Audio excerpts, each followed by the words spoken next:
Hello all, and welcome to the Legend of Podcast Trails Through Trails, a deep dive into an even deeper series, one chapter at a time. I'm your host, Lex, and I use she, her pronouns. And I'm Matt, and I use he, him pronouns. And he's also a host. And this week we'll be covering the second half of Chapter 1 of the first chapter of Trails in the Sky. I can't believe you read me for my inability to get our intro right. We've only done it several times now. How could I possibly know it? Yes, it is time to talk about Trails. While I just spiral in my shame hole of not knowing how to say the intro. Hi, Lex. How are you? I'm pretty good. For those listening, if you get some weird energy from this, we've just recorded the first half of Chapter 1, and we decided to keep going, but it's almost 11 p.m. here for me. Matt's in Australia, so it's... Is it noon yet for you, or is it still morning? It's about 2 p.m. right now. Oh, wow. And I'm realizing that I haven't eaten today, so that might contribute to my energy. But hello, there's more important things than eating. We've got Trails. Yeah, we can't eat because Trails is cooking. Yeah, or maybe I can eat if I really quickly do the horrible ASMR of opening this muesli oat bar that I've got in front of me. There's some ASMR for everyone at home. This is terrible podcasting, but I'm so hungry now that I've realized. Oh my gosh, I'm so sorry. I did have like a cracker when I was downstairs. Because I also had a glass of wine, so I was like, I should eat a cracker. Yeah, this is going to be some interesting energy because I'm trying to talk with a mouthful of food and a lungful of vape while Lex is finishing her glass of wine from the first episode. I'm actually on another glass of wine. I got another one, so I lied. I'm now on 2. Hell yeah. And a half. This is going to be a great energy for the end of the episode because there's a lot going on, both for us and for this game.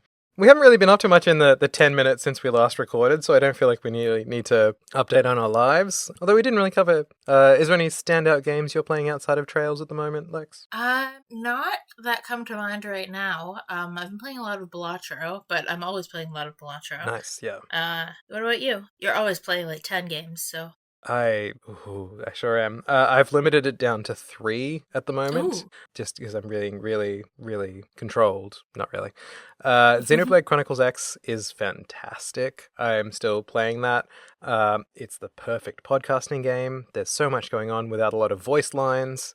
And you get to run around ticking boxes. Oh, it's so good. I finally got my Skell, which is the mech that you can pilot in the game. We love a mech. So I'm able to explore more. Man, those things blow up real easy, though. It's definitely a risk reward every time you walk out of the house with your mech. I was so excited until I realized that you get the mech first, and then several chapters later in the game, you get the ability to fly. So I can't quite soar across the skies just yet, but I'm loving it. Also, Assassin's Creed Shadows, which is still a fantastic game. I'm quite enjoying it. They're both just sort of checklist games at the moment. I'm sort of Trails in the Sky is my story game right now, and those are just my like achieve something games that it's good to multitask with a show on or a podcast or whatever. But I did spend a lot of time on Trails this past week as well because Chapter 1... These are meaty chapters. Still a pretty meaty chapter. The prologue was thick. But this one is also quite chunky. So, shall we dive into it and cover off where the end of Chapter 1 shall take us? Yeah. You ready? So, as you have recall, at the end of Chapter 1, we have been tasked by Mayor Mabel to investigate some burglaries in the south block of Bose, and Olivier had kind of finagled his way onto the team. We love a finagle. We love a finagle. Apparently those blondes get along, so Mayor Mabel was happy to let Olivier join the team, even though the rest of the gang wasn't so happy. But Matt and I are happy because we love Olivier, even though he drunkenly hits on 16-year-olds. We attribute that to the 2004 general weirdness about queer characters, and not to Olivier himself. Yes, not to devil's advocate.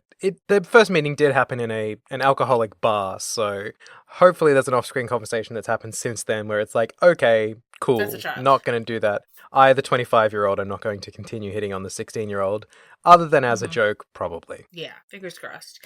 So, my first note here is Olivier has smart thoughts, and I didn't elaborate on that, which is really funny. The context isn't the context of the investigation. We go down, and we're poking around to see what's happened. And if you go into any of the houses, you can't talk to anybody in the houses because...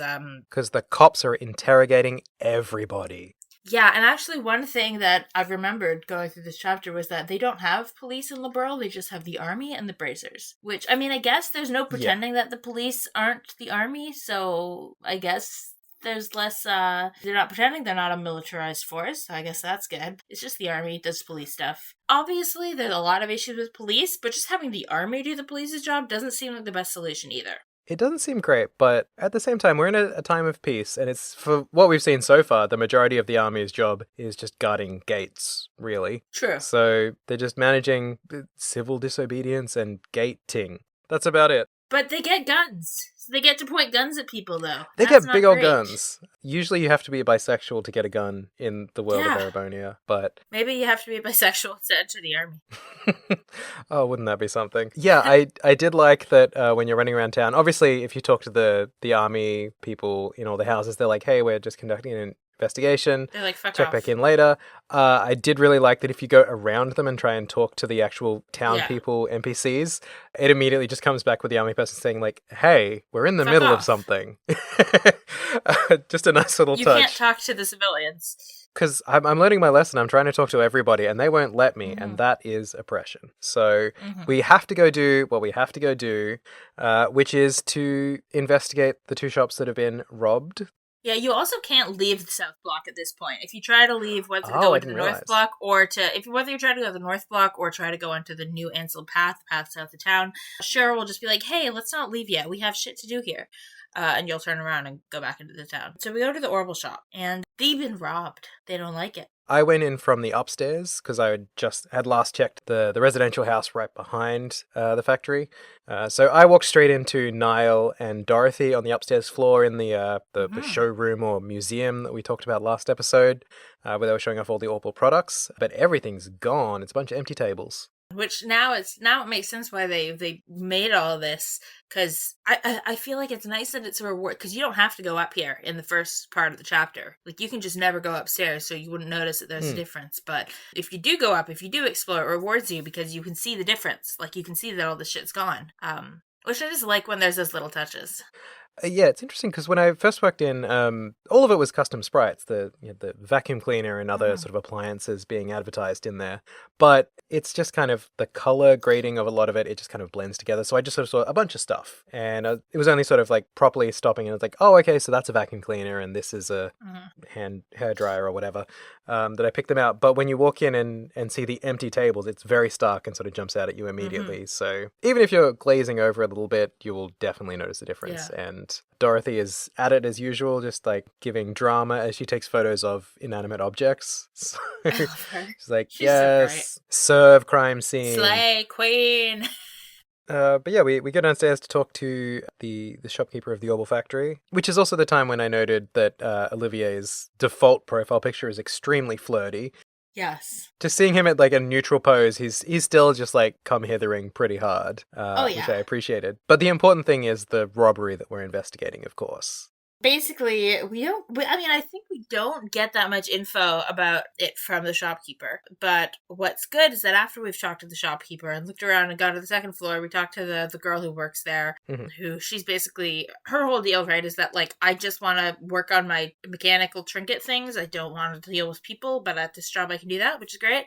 Happy for her. Anyway, once we've talked to them and we've tried to talk to a person in a house and been rebuffed, then the army clears out. Well, they don't clear it right away. Somebody else comes along, and it's Alan Richard, who we heard about last chapter with a very boring name. And he's blonde. We've got lots of blondes this chapter. Yep. So we know he should get on with Olivier, with his unnamed aide with the pink bob. Yeah. And he's immediately, in charge, calm, cool, collected. Comes off as the voice of reason here, right? He's immediately like, everyone stop fucking poking your guns at people. Stop menacing civilians. And also stop trying to get in the way of the Bracer Guild from doing their job, because they're good work. Like, he's so rational and reasonable that you're like, either he's gonna be our best friend or our worst enemy, right? Like, it's like, nobody in the military has been this, like, competent seeming so far. Yeah, I'd sort of made a note at this point that the army, sort of the overall impression I was getting from their investigation, they're a little bit sleazy in how they're sort Mm-hmm. of debuffing us from doing our investigation, while at the same Yeah. time being kind of a little like over the top. They're in every house, like Yeah. just kind of like maintaining a presence. They're in the street. It's a real crazy level of lockdown. Like robbery's bad for sure, but Yeah. it seems like But a these lot. people are the victims. They're not the criminals. It's like you're punishing these people for their street getting robbed. Which is why the kernel of PR needs to show up and kind of Mm-hmm. smooth things over a little bit. Say, like, hey, we have a public presence and we maybe need to present ourselves a little better. Yeah, so he tells everyone to calm the fuck down and shape up, and that now that they've conducted their investigation, they should get out of Dodge and go and do some searching slash, coordinating information. And he also tells us, don't hesitate to contact me. And my notes say, bitch, how? You didn't give me your contact info. And I stand by that. Yeah, he doesn't give you a card. He's like, you can contact me anytime. And it's like, except I can't because I don't fucking know how. Where are you? Who are Who you? are Is this person your contact point? She doesn't get named at this point, but she does have a portrait, Miss Pink She Bob. does a portrait. We know that she's important. She is serving. What she's not serving is contact information. No. We can talk to John Smith or whatever his name is. It immediately falls out of my head every time. Alan Richard. Anytime we want, if we can figure out how to solve his We can Sphinx find Riddles him. 3. Where's Waldo? Doesn't even say where he's stationed. Like, No, he doesn't. does he He's have just an like, office? and he's the head of the intelligence division, which I assume you're not as easy to find on purpose because you're like dealing with spycraft matters shit. Like, I get it if you're not easy to, I would understand not being easy to contact, except that you tell me to contact him anytime. Exactly. It's mixed messages, guy. Not good from PR.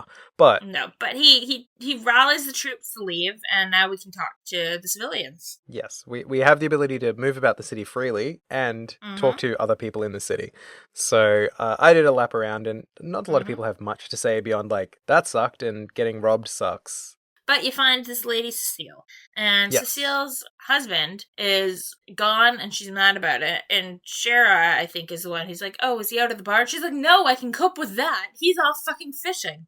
He just, like, gets lost in his fishing and doesn't come home for days at a time. And she's mad because, like, there's a few people make comments like, this is why you need to have a man around the house. Because there's a few, like, single ladies whose husbands are either non-existent or are away at working. And they're all like, if only there was a man to hold down the fort. And I'm like, I'm not sure a civilian man would do great against armed robbers either. Like, I'm not sure Probably what... not. Like, an army man, maybe, but you're just a man of the house isn't necessarily... If they're not trained, then what are they going to do? Like, these people have guns. But okay. She kind of gives us the impression that her fisherman hubby might know something because he's been around different parts of the area than most people. And then, lo and behold, he immediately walks in. And you get that, very classic little comedy routine bit of the, like, old lady nagging her husband, that kind of thing. You're back home, you old... She calls him like a senile old bum or something. Yeah. And he's like, oh, what happened? Why are you mad at me? And it's like, because I got robbed. Which I'll give her some slack. She's probably traumatized.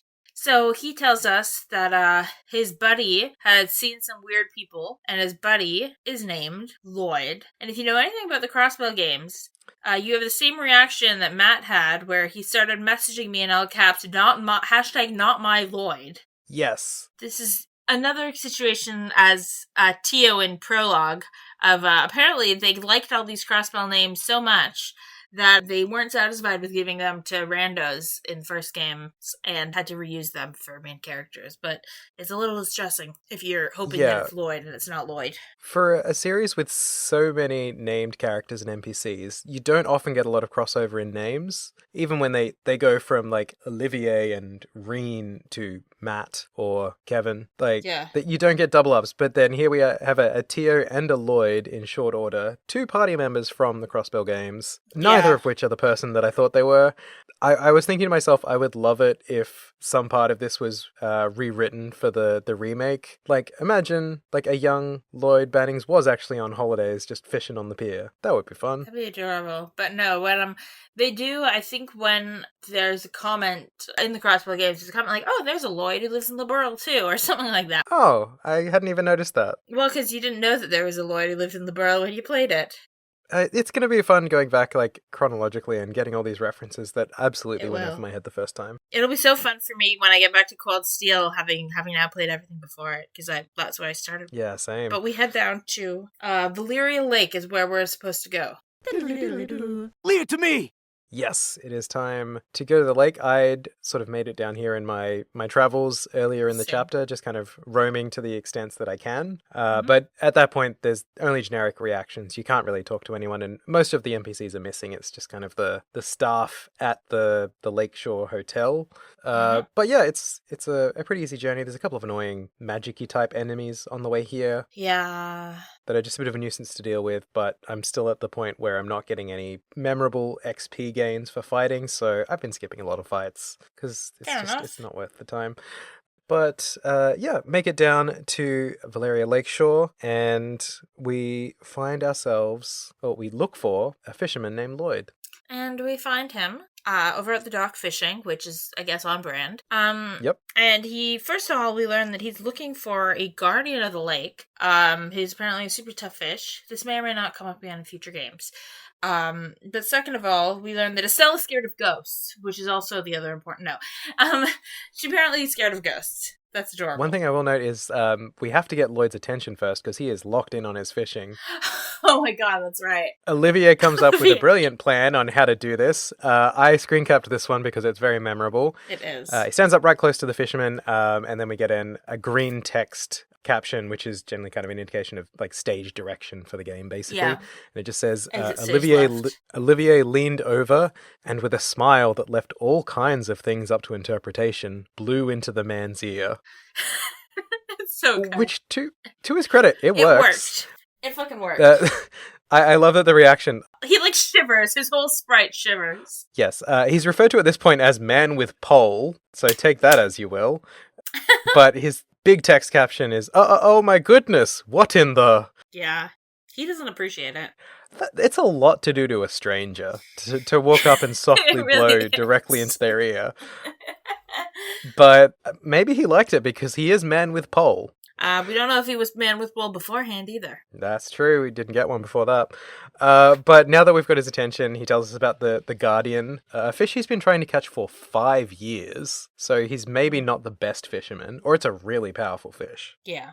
It's guarding the lake. And That's unlike true. all these guards at the gates around here, apparently this guardian is pretty tough. Yeah, doing his job as described. Yeah. So we also learned that there were some suspicious people hanging around the area the other night, and we learned basically that they were around later at night, and so if we're going to want to find them, we're going to have to stick around a little while. Yeah, because he heard them the previous night saying that they would be back in 2 nights' time, so our timing is impeccable. So it's time to check it out. He did identify them, sort of describes what they look like. Tells us that Josette is still in the school uniform at this stage. So Or despite was the 2 fact nights that ago, at least. was 2 nights ago, despite the fact her cover had been blown, she's still wearing this very ostentatious, like, private school uniform that everybody comments on. Which is really funny because we saw her change out of it with this twirl in the prologue when we caught her. She was in it when we found them in Misfeld. And then So she put spun it back around on. and twirled out of it. She put it back on. I mean, I don't know, man. I don't know why, Maybe- but this might be why they're not the best thieves in the world. Maybe. So, but we have to hang around the lakeshore for a little while. So, Joshua's going to read a book. Sharon and Olivia are going to drink together. And Estelle's going to fish. And there's some comment where I think Joshua says something about, like, fishing not being a very girl-like hobby. And Estelle goes, who cares if I'm a girl? I like what I like. And I'm like, yes, go off, queen. Who cares about Yeah, your they gender? also- You just like what you like. Exactly. And they also mentioned the Fisherman's Guild that we'd heard referenced Oh, before yes. in the capital, where, once again, Joshua, who is basically a CSI, because when he was in the investigation for the robberies in the earlier ones in Roland, he goes full CSI, he's breaking down all the details, but he cannot decode what a Fisherman's Guild could possibly be about. He does not get it. He's just got a real hole in his thoughts there. But yeah, it's time to stay at the end and wait to catch the Capuas. I did note that when Estelle goes to borrow a fishing rod from the receptionist at the thing, it's called the progressive rod, which I assume is because it only catches woke fish. Yep, it is. This is a pain in the ass if you don't realize that you have to investigate the fishing point before you go get the fishing rod, because if you don't, you go around and you talk, the receptionist is like, you can borrow a fishing rod here, but it just doesn't do anything. If you go upstairs and find where the fishing rods are, they're just like, this fishing rod's light up here. Like, you have to interact with the spot where you're gonna fish, and then Estelle's like, this is a perfect spot to fish. Oh wait, I don't have a fishing rod. Whereas you kind of thought, if you thought ahead even a tiny bit more than Estelle to realize she would need a fishing rod to fish, you went looking for a fishing rod first. It's a pain in the ass. Yeah, and I've done this, I've played this game before, and I still went through that whole rigmarole. So, yeah, I made a beeline straight for the receptionist, and I'm just like, why are you two not connecting? It's two people standing, like, talking at each other instead of having a conversation. Like, Estelle's just shouting, I want to fish, and the receptionist shouting, I have a fishing rod, and nobody's making any connections. Exactly. But I mean, yeah, it's one of those tricky things for these old games where you're not being like as handheld to where you need to go. So you need to think the way the designers think. And you do have your notebook, which kind of hints at what's next, but it's not quite explicit. So you have to think for yourself a little bit, which likewise is a bit of a challenge. You get very used to being carried through RPGs. So when you have to fully play a role in the role-playing game, it can be a challenge. But I got my progressive fishing rod, I went woke fishing, and I caught a couple of fish. I don't think it really matters what you catch. I think you can use them for cooking ingredients, but I don't think it's your only chance to get those fish. It's not the same as the fishing mini games that other games in the series have. It's including the next game in the series. This one, it's you basically decide, Estelle's like, which direction should I fish in? And you choose from 3 options and that kind of thing. And just depending on the choices that you make, it's out of multiple choices, that makes what fish you're gonna get. And like it's not random, like there is, depending on which combination you choose, you'll get a certain fish. But it is cute, even if it's not a full-on mini game. It's a cute little fishing segment, and then you can kind of quit when you want. So it's almost like a little choose your own adventure, because it's you have the branching path, you choose which direction and then which lure you're going to use, either a lure, a bait, or just like raw dog it basically. Oh, a fly, that's right. Which I love the idea of Estelle's just like, I should use a fly, and just like snatching one out of the air. I think a fly is the name of a specific type of thing for fishing. Like, I think it's a specific type of equipment. I like the idea that she's just catching flies out of the sky. Yeah, I like that. She's just like got her chopsticks off to the side, like snacking on whatever she got from the restaurant. She's like, and there we go. I fully glossed over the thought of fly fishing. So anyway, it's after we've done some fishing, she's like, all right, I'm done. I'm going to go find Joshua. Well, first, if you go into the restaurant, you can find Shira and Olivier and check up on their progress. Yes. Yeah, I checked them out a little bit later, but yes, it's good to know that this is how quickly that things turned around for them. Olivier is not quite shit-faced, but he's getting there. And Shira is peer pressuring Olivier to keep drinking. She sure is. So you just check in. You can tell that they've been drinking, and they're going to keep drinking. It's not wise, necessarily, but it's going to happen. Estelle goes up to find Joshua, and you find Joshua playing the harmonica. And you get a scene of, like, Lloyd is out in his boat, and he hears the harmonica. Shira and Olivier, who are in the hotel, hear the harmonica. I'm like, how is this the loudest harmonica ever? Like, how can everyone from miles around hear this harmonica? I did like this, because, you walk out, and initially Joshua's just sort of standing dramatically on the pier, having a good old think, and Estelle sort of shows up and says, you're hiding your feelings. Stop it. In a very direct way. And then that's kind of resolved at that point. She's like, stop hiding your feelings. Now play me a harmonica song. Yes. And he plays the Whereabouts of Light again. The same song as the beginning. Yeah. Immediately hops up onto one of the posts of the pier. And she's like, so cute. I'm sat, I'm ready, play for me now. And he plays the Whereabouts of Light again. He has some sort of like amp attached to his harmonica, apparently. He must. Because it's across the lake inside the building. Everyone's just listening, which tells me that anytime he plays a harmonica, he's a nuisance. This is probably why the family lives so far out of town in Rollant, because everyone's just like Man, like when your teen child starts learning to play the drums in high school, Or the and little it's kid like, playing the violin. oh, I was a clarinet kid, so yeah, Me same. too. But you've met the kid who's just learning to play the violin, and it's just like a dying cat screaming. Oh god, yeah. Just hearing like failed attempts at Mary Had a Little Lamb over and Oh over my again. god, yeah. That's Joshua, and that's why the family lives so far out of town. Hey, that's why they're safe out on a road and no monsters come into town, because he keeps them away with the harmonica. It is a very pretty song, but boy, it's loud. Clearly. The volume in the game isn't higher than the volume of, like, other things in the game, but you can tell, based on how everyone can hear it for miles and miles, that it's the loudest shit you've ever heard in your life. I love the tune, though. Just the little dip at the end. That's really nice. Yeah.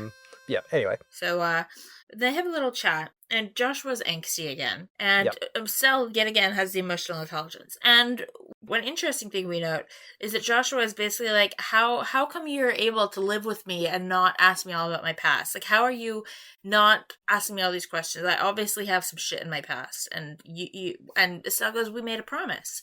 And so we learned that the two of them made a promise that Joshua would one day share his past when he was ready to, and until then, Estelle isn't going to pry or ask questions. She'll wait for him to be ready, and when he's ready, he'll tell her. Yeah, which I love. Like, he's obviously an overthinker. He's in his head all the time because he's an indoor kid. So he's just been catastrophizing. It's like, oh, we made this promise and she doesn't want to keep it and she's mad at me and I have to tell her and I'm feeling pressured. And then Estelle flips her and is like, no, we covered this. Like, we made a promise. I agreed to the promise. Done. Like, no further thoughts. Like, I'm happy to wait until you're ready.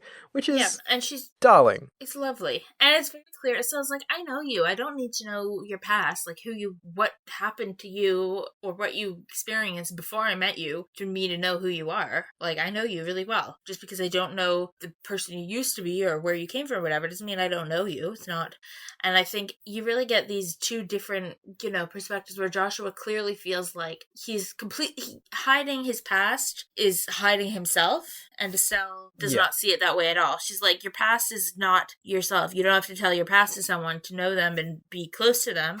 That's not what matters about a person. It's two different ways of looking at the world. And Estelle is obviously, again, she's the emotional intelligence of the group. That doesn't mean that Joshua's past isn't important. Obviously, it affects him a lot. But there's just this real patience and love and familial sort of understanding that you don't need to know. You're not forced to trauma dump to someone for them to give you their love and support. I made notes here as well because, it's definitely a distinct difference in the way the two of them sort of perceive closeness, which is something I can understand. I had someone close to me in my life who sort of went through an experience of having to relearn what they thought the word respect meant because they'd internalized it as respect is doing what you're told, because they'd been around a lot of domineering types and that's how they described respect.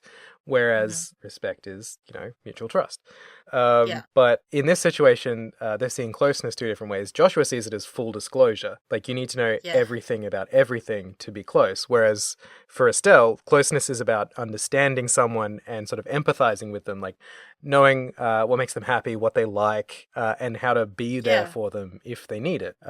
Which, I can understand that. Like, I would much rather know how to support someone than know every single detail about their life. So it's very relatable in that moment. But it's nice because it shows that they're both really invested in being close and like comfortable and understanding of each other. But they're still sort of having to figure out how to do that and what that means to them. Absolutely. And I really love the touch that when Estelle asks Joshua to play the harmonica, like, she clearly likes his harmonica playing, but you realize that it's because she knows that he feels better playing this song makes him feel better. And that's her prompting him to do something to make himself feel better. And she'll enjoy it too. But it's just, I love the glimpses of this emotional intelligence she has that when Joshua needs her, when he needs support, she always cues into the emotional intelligence. Yeah, she'll walk in and say, go on, Bubba, do your self-soothing. Go on. Yeah, exactly. And then after they've resolved the angst, for now, we get Estelle decides to try reading a book. And I forgot to mention that as when she was looking for Joshua, because when she went to fish, he he was going to, sit at a table and read. And when Yep. she went to talk to him again, he had left the table, but the book was still there and she picked it up. And when she tries to give it back to him now, he says, "Oh, I actually finished it, so I don't really need it." And Estelle goes, "Well, maybe I'll try reading it." And Joshua nicely doesn't mock her for it. Yeah, which I like you kind this. of expect at this point, but no, he's like, "Okay, sure. Like, you might enjoy it." So you get it in your inventory, so I immediately went to read it. And you get I didn't. You get some interesting stuff. So it's about the 100 Days War, and like all books in this series, you don't get a whole book. You get like a chapter, 5 pages, if that's a chapter. Really interesting how long chapters are in terms of the game's chapters, how short chapters are of any book in the game. But it centers on the beginning of the war and the declaration of war, and what it talks about is that the declaration, like the written declaration of war, was handed to the Queen Alicia, like seconds before the first cannon hit, or was fired at Hockengate. And it specifies that because they did this, they had technically followed the proper procedure of declaring war, but only like very much following the letter of the law, not the spirit of the law. Yeah. And you get the way it's written, it's clear that it's like a debated matter of diplomacy, because it's, the whole idea, presumably, if it's an understood international rule of law that you have to declare a war before you can start engaging in military activities. Clearly, it's so that the person having war declared upon them has time to prepare in some capacity. And, presumably people don't always wait like a month or whatever for people or a year, but they make it very clear that this matter of seconds, that this is the first time that was ever something anyone could pull off, because the technology to coordinate that timing didn't exist before that.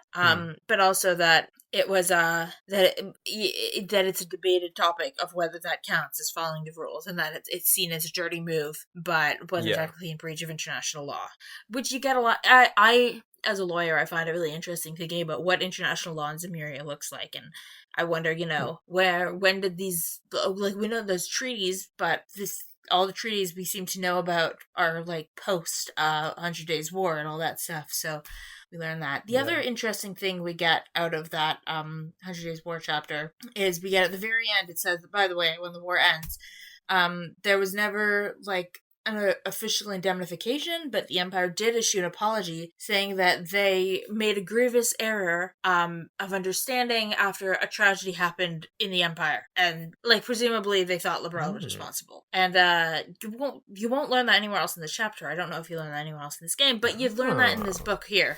And that's just interesting and we don't know, maybe that was an excuse, maybe that was like maybe it's real, we don't know, but it's an interesting tidbit I just find it interesting. And it's so missable. I mean, you missed it, so I did, yeah. I got the book. I really like that moment where she takes the book as well, because you do get sort of the option of two things to say, either should I try reading it or should you give it to someone else? Because Practical Joshua is like, I finished reading the book. It doesn't make sense to carry it and weigh myself down. Yeah. I need to do something with it. I went the same option as like Estelle asking if she should read it. And yeah, he's so sweet. He's like, yeah, give it a go. You know a bunch of the stuff in here already. As highlighted by her just like busting out factoids that completely freak him out last episode. Yeah. But yeah, it's quite nice. She got a song, she gets a book. She got to read Joshua's entire personality beat for beat on a pier. Mm-hmm. So she's having a great night. Yes. Meanwhile, indoor, the adults have been drinking. Oh my gosh. And things have progressed. I didn't actually get that earlier scene where things hadn't quite hit an end point. But you walk in, Olivier's got spinning circles for eyes. He's done. My notes say Olivier dying of booze. I captioned his first line, I think it was, where he just says, "Help a fellow out. I'm begging you." And Shara's just like, have another drink. There are wine bottles all over the table and all around the table. Oh my god, they're everywhere. It's like Cassius's house. I count at least 5 full wine bottles. Oh my god. And Shara's still got a full glass sitting in front of her. She immediately asks, Olivier's is empty, he's done. Estelle and Joshua are impressed he's still awake. They're like, Olivier is like, help me. And they're like, wow, you're still awake. I've reconsidered my opinion of you, Olivier. This is obviously a go-to move for Scheherazade. Just like drinking people under the table for sport. She tries to get the kids to have a drink. They say, no, thank you. We are children. But I do love her little drunk portrait photo. She has such like a Mm-hmm. sus look on her face. It's kind of Yeah. heavy lidded, like staring Little down red over her cheeks. brow. Kind of the Like, Kubrick stare a little bit. mm-hmm. Reddened cheeks. She's having a great time, but it's just like, maybe you're not the role model as much. No, Shara, maybe not. you got us here, but we're going to be taking care of you before long. Yeah. But we sacrifice Olivia to the wolves being Shara's bottomless stomach. And we Yep. get a really cute little animation of his empty glass refills. You get to see that. And it's not like a Yeah. complicated animation, but it's a cute little touch. I also noted, I talked to the chef, and he notes that he's going to have to order a whole other shipment of wine because the two of them have drank all the wine in the entire restaurant. I did get that line. He said that the two of them really drank a lot. But I didn't make the connection because I think I listened to it a little before having the conversation with Shara and Olivier. So I thought he was talking about the mother-daughter that were at the same table earlier in the chapter. No, I figured I talked to them like immediately before talking to Shara and Olivier, and because I'd already had that conversation of like them halfway towards this endpoint. Right, okay. I hadn't made that connection, but damn, Shara's just a nuisance wherever she goes. Yeah. She's revitalizing the economy, but she's depleting alcohol stores everywhere. But Olivier, the last drink, it seems to do him in, because next thing we see, he's passed out. I love the little custom sprite of him passed out on the bed. He's just kind of like so cute. Splayed his legs out. Crooked, He's got the one hand on his chest, one hand out, just like reaching for the next drink, I assume. But he's got the full head spins. He's not going anywhere. No, and Shara, turns out that she got him drunk on purpose because the civilian, and she wanted to keep him out of danger, out of going into this confrontation with the Sky Bandit, so she got him drunk on purpose, to which I think, do they not have alcohol poisoning in Zemuria? Like, you kept him out of one danger, but there's a whole other danger you might have, Yeah, barring any bottles that might have already been cleared away at this point, that's at least 2.5 bottles of wine each that they've drunk. His is enough to put him out to pasture. Hers isn't enough to stop her from going to her job. She's just like, yep, I'm good. Like, this is the correct amount of drunk to be. Shara does, it sounds, based on the kids' reactions to the fact that Olivia is even still awake, Shara clearly is like, just has an alcohol tolerance unlike anyone else. And she does make a comment at one point. She's like, well, when I grew up in the circus, I, was constantly drinking things with like scorpion venom in them and stuff. So I guess I just am immune. So it's, sure. I guess, okay. That's a worrying statement, Sherazade. All of us here love you, and we care for you, and we need to do something about this. We really do. It's a problem. But so we leave Olivier in this bed, and we head off to go and find some sky bandits. And we spy on them, and for a second, they're like, oh, we need to get close to them without... Well, you have to go and find a good vantage point to spy on them from. When you get to the upper balcony, then you spot them, and you need to get close. And they say, Joshua or Estelle is like, oh, we need to get close enough, as close as we can without them spotting us. And for a second, you're like, oh god, do I have to do some weird stealth minigame? But no, you just walk closer. Yeah, you take a few steps and then the game cuts to the next cutscene, where they're barely hiding themselves as well. Yeah, they really aren't. They're standing directly under a lamplight, I believe. Yeah. They're doing a very bad job. Yeah. I guess they're bracers, not spies. But the Capuas don't notice. They're meeting people who apparently scare them. It's Josette and Kyle, and they comment that they're kind of scared of whoever they're meeting. These extremely punctual people. Yeah. They mentioned Don, who at first I thought was like the Don, but that's actually his name, same. Don, like Donald. And apparently Don, is the boss, and I think their older brother, has been acting weirdly. Josette is like, isn't this all going a bit far? Like, I don't like this. And Kyle's like, deep down, or he goes, you'll always be just a girl. Deep down, you're not cut out to run with a bad crowd. Which is such a weird comment. And she thinks it's weird, but then he's like, no, it's a compliment. And I'm like, that's just a girl. Okay. I literally stopped to make a note saying, being a girl means she can't be bad, and then press the prompt to get to the next screen. Then he's like, it's a compliment. I'm like, I don't know that it is, Kyle. No. I had such high hopes for you. You also learn that apparently she does all the, like, quote-unquote girl tasks, like laundry and cooking, because she's like, well, no, you need me. Where would you be if I didn't do all your laundry and cook for you? And I'm like, okay, great. So she gets to be a sky bandit, but she's still... Yeah, do you want to go back to wearing your underpants inside out? Yeah, like girls can be sky bandits, but they have to do the girl tasks. It's like Smurfette, right? You gotta be the girl. You gotta have to do the domestic tasks. Men can't do laundry. You, a man, have never worn a clean piece of clothing in your life. You don't know how to do laundry. You don't know how to feed yourself. Like, you can't cope. Yeah, once you've turned your underwear inside out and back to front, what are you going to do next, huh? You don't know. Exactly. So you need me, a woman. You'll just never get out of your house. Yeah, I did also notice when they're talking about Don, they mentioned that he's been acting weird since that guy showed up. Yeah. So another mysterious player in the game. And then that guy, presumably it's that guy, we don't know for sure, but shows up in a boat. Little motorboat, known just as black-clad soldier. He's got like a weird helmet on, like a very weird like the helmet. Mask helmet. It's cool, but it's weird. Like, yeah, it's like covers the upper half of the face, but then it also has dangly bits around the back and neck that sort of remind me. My brain jumped to Xena Warrior Princess's skirt. Yeah, I can see that. And then Estelle is like, so what should we do now? She goes, I say we shoot them all and let idiots sort them out. So she just is ready to kill all of these people. There's 4 people because there's 2 people on the boat and there's just kind of, she's just ready to like pop them all. Yeah, she's like, step 1, murder. Exactly. Josh was acting weird. He's like spaced out, and then he goes, "No, my mind's just playing tricks on me." But he doesn't follow up on that. And then anyway, the motorboat people leave, and Josette and Kyle head up the road. Or are gonna head up the road. They don't head up yet, but we now know what's gonna happen. They're gonna go back to their airship, and so we're gonna go to the airship ahead of time. And we find it parked outside the Emerald Tower. And we're looking up and we're like, what should we do? How are we going to do this? Do we take them all out? And somebody goes, I have a better idea. And lo and behold, it's Olivier. It is Olivier. He's followed us once again. He's taken a hydrolyte. He's recovered. Oh, sorry. I wrote down exactly what he said. He said, I puked my guts up and dumped a bucket of cold water over my head so I can join you.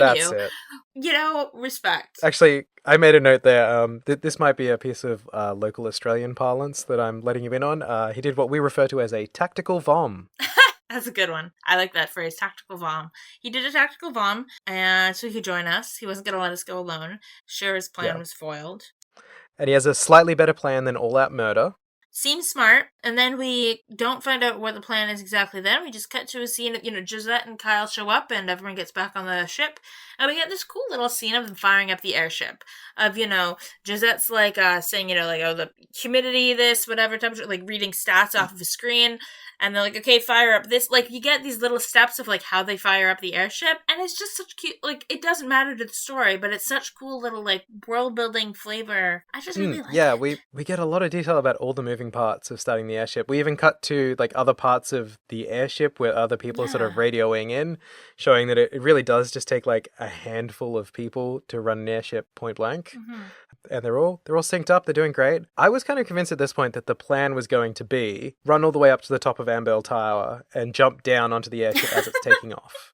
I was fully convinced because we'd had no prompt for being at the top of the tower. So I was like, okay, there's probably going to be something that happens here later. Otherwise it wouldn't exist. So I was convinced that we were going to have to like speed up the tower to make it before the ship takes off and we can sort of like jump onto the roof as they're sort of getting ready to zoom away. That's adorable, but no. Instead, one of the guys, the random Sky Bandit guys, hears a noise and they're like, oh, did you hear a noise? I don't think I heard a noise, whatever. He goes downstairs to look. And he's like, oh, I think I see him. First of all, there's a lot of wine below deck. Second of all, I spy an Estelle into the stairs. But yeah, bottles of wine are everywhere in the Burl. Like, oh my god. So we spy a little Estelle under the deck. So clearly they've stowed away to get brought right to their base. And it turns out their hideout is in Nebel Valley. We can recognize it because you look outside and you're like, oh, hey, it's, that's the quest that I forgot to bring up earlier. That's the one I forgot in part 1. There was a monster in Nebel Valley. Yes, the Nebel extermination. Because I had walked in there early on in my explorations of the area, and if you go into the area and take a left, you get to sort of a cliffside where there's this gigantic, white, abominable snowman-looking enemy, to which earlier in the chapter I said, absolutely not, and turned around and left, and then I had a mission that took me there, so I just took the other path. And it's a big maze. You circle around in the fog. There's no mini-maps, so you've got to kind of like keep track. It's so fucking hard to keep track. Because you also have all these little hidden paths. It's a nightmare. I did note the spot that they highlight in this shot, sort of opening into the hideout, because I did walk up to that cliff face where it's just a very sheer cliff, and you can kind of see that there's a higher level, but I never circled back to that when I was exploring Nebel. So I was like, oh, maybe it's a later thing. And it turns out it is. It's a later thing. It's the Sky Bandit hideout. It is. So they park the airship in what seems like some old base.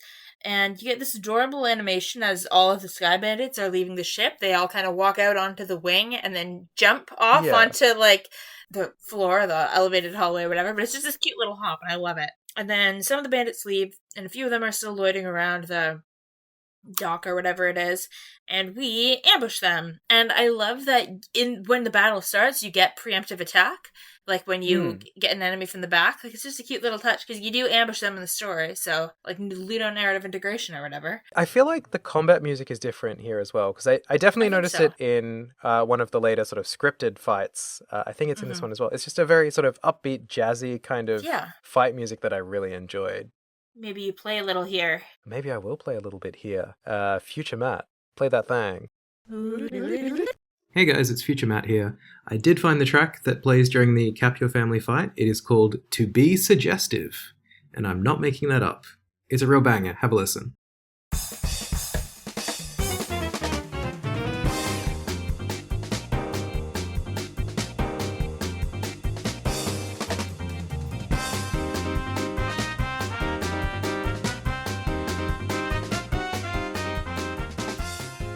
And then it's not a very hard fight, this first little one, and it's partially because of the preemptive attack.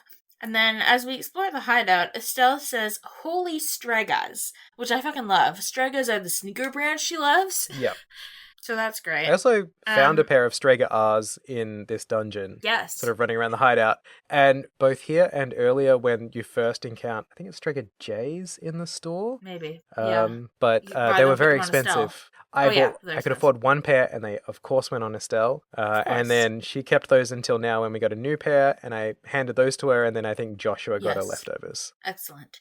The other note I made, and this is a little later, so we go explore the place a bit, and there's lots of treasures. It's kind of a winding path, and there's a few floors, and you get to, you eventually get to a locked room where you can hear voices on the other side. You go in, and there's some of the Sky Bandits, and we beat them up, and then there's like one left conscious, and we're questioning them. Where are the hostages? And he's like, I won't tell you. And then Shara whips him. Fully whips him. He immediately spills, which anyone would after being whipped. That they're downstairs. Yeah, like, change her bracer title from Silver Streak to Geneva Violation, because she is attacking prisoners. It's not okay, Shara. Your solution to everything is whip. Like, it is. That's better than Estelle leading with murder, but it's still not great.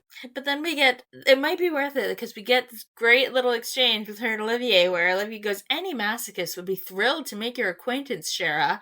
And Shara goes, and my whip would be thrilled to make yours. And Olivier gives a little stir and goes, maybe some other time. And I'm like, oh, okay. They're on the same wavelength here. They're gonna get up to some shit later on behind closed doors. Yeah, like they went on a date to drink themselves under the table. He's sober, or at least as sober you can be. Yeah, and now they're both into the same. They both share some kinks. Because he's not saying, oh, maybe some other time in a, like, scared way. He's flirting back. So, the other thing I note is that there's a monster in this area called the Mad Tree, and it's fucking horrifying. The horrible piranha plant thing? Yeah, it's so fucking freaky. I hate it. I noted that as well. I just said that they have freak show piranha plants just wandering their holes. It's got this giant fucking mouth. Ugh, I don't like it. They're like twice the size of you. They are horrifying. They look terrible. And these people are having to walk past them in the hallway. And I'm like, how are these Sky Bandits living in a place with these monsters? And Cher then Estelle them comment on it, and Cher is like, do all men live like this? And I'm like, I think this is a little more than men being messy. Not that women aren't also really messy, but it's this is how men live. I can't believe it. And I'm like, oh yes, so messy that they have What do your dirty underwear come to life and become some like mutated or monstrosity? Maybe this is one of Josette's womanly duties: is just hallway extermination. Very womanly. We also get some chat about what the hell this base is, and Olivier's like, I think it comes from the Great Collapse. Yes, and this was the first mention I got of the Great Collapse, because I hadn't talked to Lyndon at the bar. Yeah, so and we get a little talk about basically the same stuff we learned about from Lyndon that, 1200 years ago there was a big calamity, and there's Hmm. lots of old structures and ruins from it, and Olivier gets the impression that this is from then. I don't know why Olivier is an expert in ancient archaeology enough to tell that this isn't from, like, the Dark Ages, which were 300-ish years ago, which Hmm. nobody would know except sickos like me. But why he can tell this has got to be ancient Sumeria or, post calamity, whatever. That's weird. We also, as we're walking around, I found an orbital vacuum, and underneath it there was a black notebook that was like stuffed into the vacuum. I did find that as And it's well. just full of nonsensical. If you go to find it in the items, it's not under books, it's under like items, and it's just got nonsensical rows of numbers under it. So I'm sure that that's Oh. never going to come up again. Probably not. I also found a new weapon for Yes. Olivier, a new gun called Bear Assault, and I just wrote down, yeah, I bet he does. Oh yeah. I found a weapon for Sharon there too. I found some good stuff. There were some good things. Yeah, they have a lot of custom weapons specifically for us at their base. Still considered these Sky Bandits. But then we eventually find the hostages after beating up another round of Sky Bandits. But no Cassius. Yes, I took note, like, as soon as we cut to the room that all the hostages in, it was like, I don't see anybody, and I don't see a way that they can pull the camera trick like they did with Olivier to reveal him, so I don't think he's in that room. And I was right. And we talked to the staff of the ship, and it turns out, at first we're like, who? And they're like, oh, turns out he got off right before the ship left. Now, it later comes across, because it's very confusing, the ship's route, like, the way they talk multiple times. At one point, they're like, it was leaving Bose to go to Roland, and then they're like, oh, when it was in Grand Cell. And what I think it is that the ship does, like, there's one ship that goes clockwise around Liberal, and one goes counterclockwise. And I guess he had taken it before, and then he was on his way back to Roland, maybe, when he got off. I'm not sure exactly. But it wasn't, think so. I don't think he left, like, right when we saw him leave leave Roland. I think at some point. Anyway, he got off before the ship took off on the lap during which they were hijacked. I also found the exit of the base here, where, Yes, the exit of the Sheercliff face. I ran around a little bit, because there was another chest with Stroga R's, which was cool. And, I found a little hut with a man named Welmer, and he just lets you sleep, and he teaches you a recipe called a bad and potluck, and I think it has random effects because it killed Shara. I missed this entirely. This, like, resting point. I thought I went to every room. How did I miss this? It's not in there. It's you go out into Nebel Valley, and then you have to run around a really winding path through the valley, and you can find a random hut. It's kind of like... Oh, yes. No, I found the house, but I think when I found it earlier for the extermination mission... It was empty? It was empty, yeah. Might have been. So I just disregarded I didn't find it that time, because I didn't bother looking. I was like, I'll go look later. I remembered it was there, so I was like, I'll just go later, because it's closer to the Sky Bandit hideout. Right, okay, well, anyway. I missed out on this Abaddon recipe then. Yeah, it's sad stuff. But, at least Shara didn't die, so my Shara got killed by this recipe. And we think Estelle's a bad cook, but this one. So, anyway. I rested there, and then I went back to the hideout, and I found the Capuas. And apparently they're just chatting, and Dawn is planning to just kill the hostages. And Callan just said horrified. They're like, yeah, so we'll let them... And he's going fucking crazy. He's also like, and then, Kyle makes some comment about, well, we're going to use the money to get back our home, and I don't want to use money stained in blood. And Dawn throws a bottle at Kyle. At which point, then my notes say, maybe all the bottles lying around are weapons. Maybe it's not because everyone's an alcoholic. Maybe they're all just weapons. Yeah, Don just needs a bottle at hand at all times to throw at people's heads. Exactly.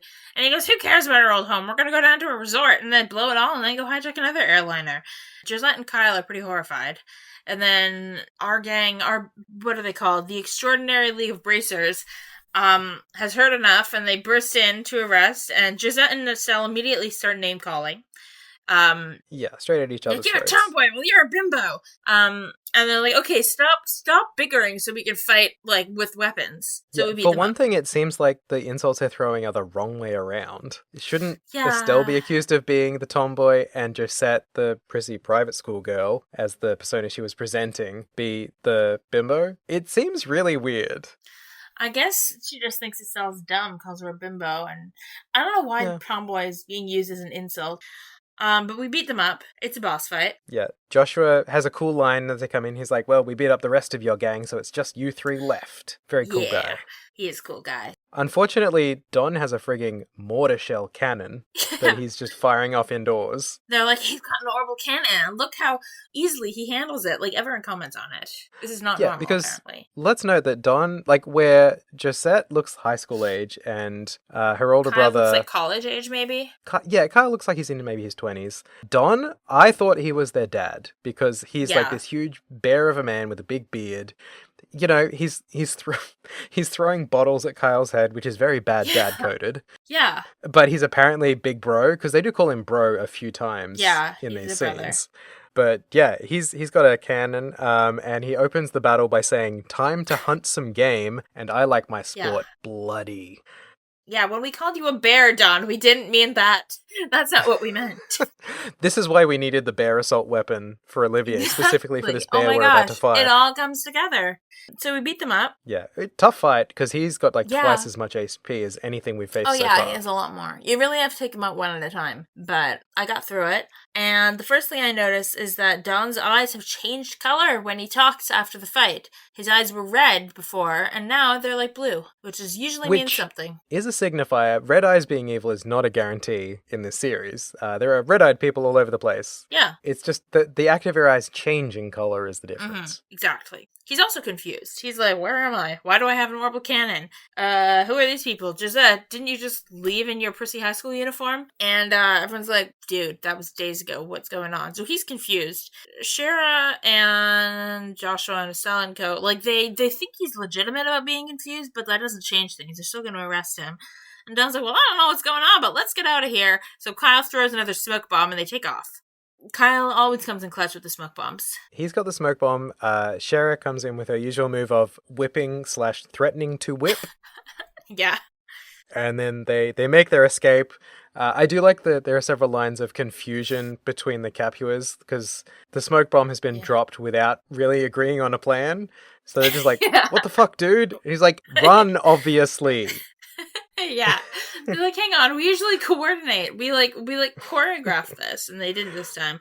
So you chase them out, and as you chase them out, you get stopped a few times by groups of sky bays who have they've woken up from their last beating just in time to get beat up again. Yep.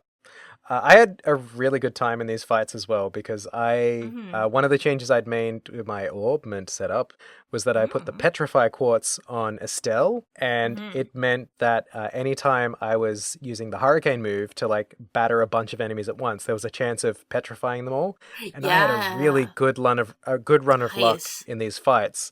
A number of times where I used Hurricane to hit like 4 of these grunts at once, all of them petrified, which meant that the rest of the party just had to one-shot kill them because you smack a petrified person in, either it does critical damage or it just kills them instantly, but it was really easy to sweep the board on the way out. That's awesome. Yeah, so you even get a comment from Josh, I think it's from Joshua, or maybe it's from Estelle, being like, we just beat you up and you came back for this? Like, you rallied for this? Are you expecting this to go different? And we're trying to chase them. And as a reminder, right, this thing, there's the airship is on the top floor, and we were on the bottom floor where we found them, so we're chasing them up. And eventually we make it to the top floor where the airship is, and find the Royal Army as they're arresting them. Along with the LaBelle newspaper who are just hanging out. Yeah, they're just hanging out taking pictures. Estelle's kind of bummed that they're stealing the glory, but, you know, Alan Richard makes some comments about, well, it's because if you guys took out all, you know, the hostages could have been hurt if they'd been cornered and, like, hadn't already been freed and you hadn't already beat up all of the what is the word? Mooks. And Estelle's a bit butthurt about not getting the credit for all of the work they did. But Shara reminds her that the Brace's role is always to not stand out. And I said, since when? Yeah. Since when has that been a Brace's code to not be a big deal and be talked about? Cassius is the most famous person ever. Cassius is the most famous person. Everyone knows everyone's rank, their special title, their special achievements. Like, any random NPC on the street will tell you, oh yeah, here is like a list of every Class A bracer in the world and all of their special names.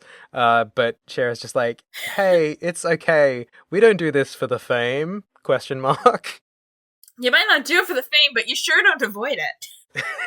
But apparently it's enough to get Estelle through the moment. So the bad guys have been arrested. They also very flippantly say, oh yeah, every other member of the gang is downstairs. They're all unconscious. We did that for you. Yeah, it's great. We did beat them all up twice. But, Yeah. they rallied really fast the first time, so maybe they might rally again. They've all been arrested, and Niall is like, I'd love to interview you've kids, but first I have to go and try to get, with Alan Richard, because he's the bigger deal. So we don't get interviewed. It's a little bit of a dig from Niall as well, to just be like, I need to go talk to the important person, bye. Yeah, but he's clearly like, you guys are more interesting than you were last time we met. Yeah. You're still not. I still don't know that you're the hero in this JRPG. So we end up back at the guild after everything's kind of been sorted, and we find out that Cassius. We're just lamenting the fact that if Cassius was going off the grid, it's one thing that he didn't tell the guild, but usually he would get in touch with his family. When lo and behold, it turns out that he scribbled off a letter left on the airship right before he got off the airship. So he just didn't know that it was going to get hijacked, but he did send us a letter, which is nice. Apparently trouble came up. Don't expect him back until after the Queen's birthday. And Shira goes, so it's 2 or 3 months off. And is this a national holiday? She's like, it's 2 or 3 months away. I'm like, wouldn't you know if it was 2 months or 3 months away? I would believe it because, like, the Queen's birthday is a public holiday here in Australia. Also, yeah, it is here too, but like... weirdly, for us, it's also offset in some states because they have a different public holiday that's on the Queen's birthday, so they just move it to a different month. So if LaBelle is anything like Australia, I can understand them knowing it's kind of in the middle of the year, I think. Yeah, fair enough. I was thinking more like, it's clearly like a big ass deal there. Like, everyone is like coordinating their gifts. It's going to be like a huge festivity, and I assume bracers are going to be like on security. I'm like, don't know. But I guess it is true that I don't always. It was kind of funny. Estelle, also, there's also a box that was left with this letter from Cassius, and Estelle gets to open a box this time. Last time she was foiled when the sewers, she couldn't open it, but this time she gets to. It's addressed to give this to Professor R, and it's signed K, just the letter K, so we don't know who these people are, but it's a black orbment, but it has no holes for, it has no slots for, like, quartz, so Olivier says maybe it's an artifact, and capital A artifact. It has the energy of a capital A at the very least. It's some sort of, potentially some sort of ancient, super advanced orbment. I wrote down the dialogue.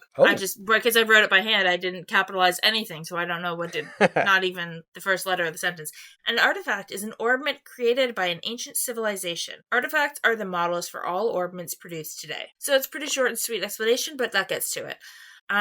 Shira says it looks newer than an artifact, though. It doesn't look 1,200 years old. And Olivier goes, maybe it's a black market item. I'm not really sure how those two facts connect. Like...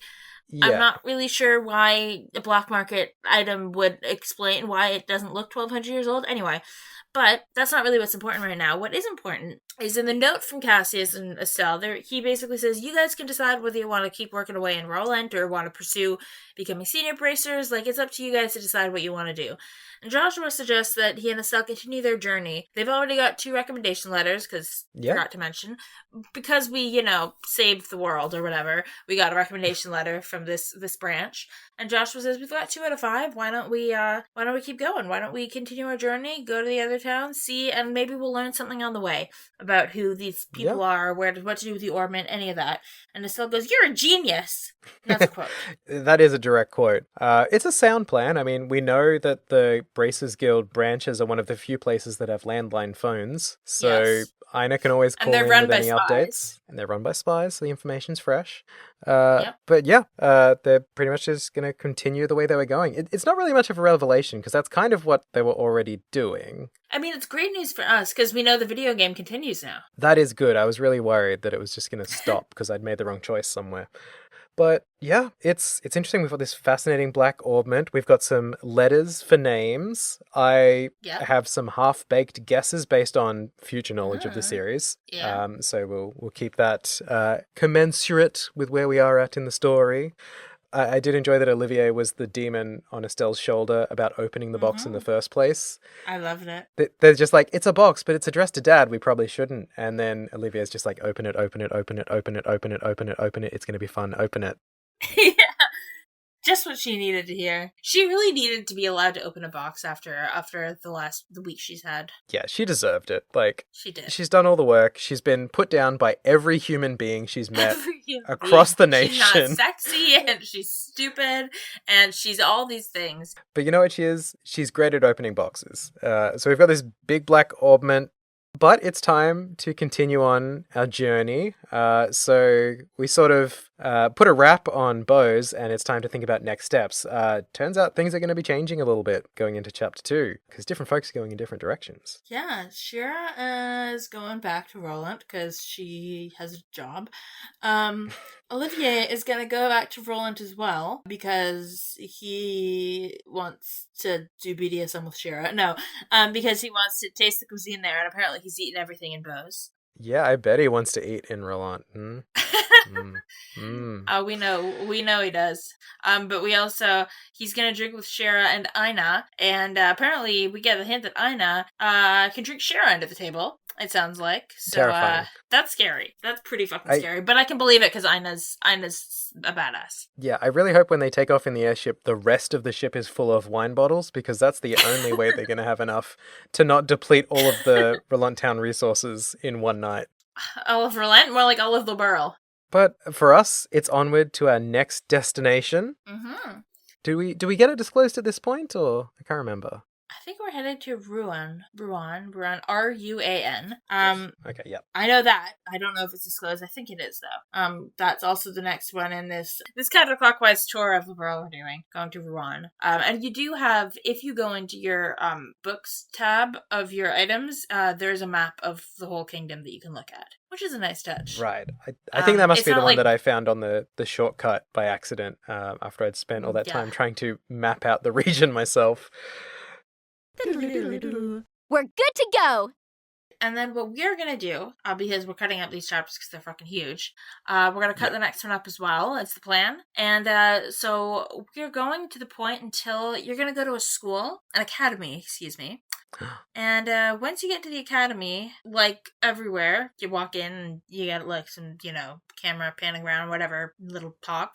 But once you get control again after getting to the school, that's when we're going to save and call it for that segment. But for now, that is a wrap on Chapter 1 of Trails in the Sky, first chapter, Disappearance of the Lind. But that's the end of the Disappearance of the Lind. We undisappeared it, so we can move on to Ruin. And we will be doing that next week. Yeah. But for now, thank you so much for joining us for another episode of Trails Through Trails. If you'd like, you can find us on the Audible Net at trailspod.online, at trailspod on Blue Sky, Instagram, and X the Everything app, formerly known as Twitter. Or you can send us an email at trailsthroughtrails@gmail.com with any questions, comments, corrections, or compliments, especially that last one, please. Mm-hmm. Please. As Lex said, next episode we'll be discussing Chapter 2 up until the point you arrive at a certain academy and get your little intro video. But for now, I've been your host, Matt. And I've been your other host, Lex. And we'll see you next time on the trail. Bye. Bye.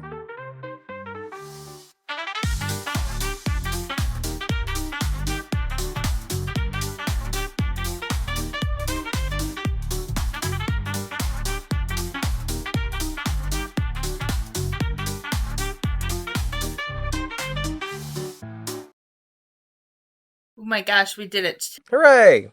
Much shorter that time.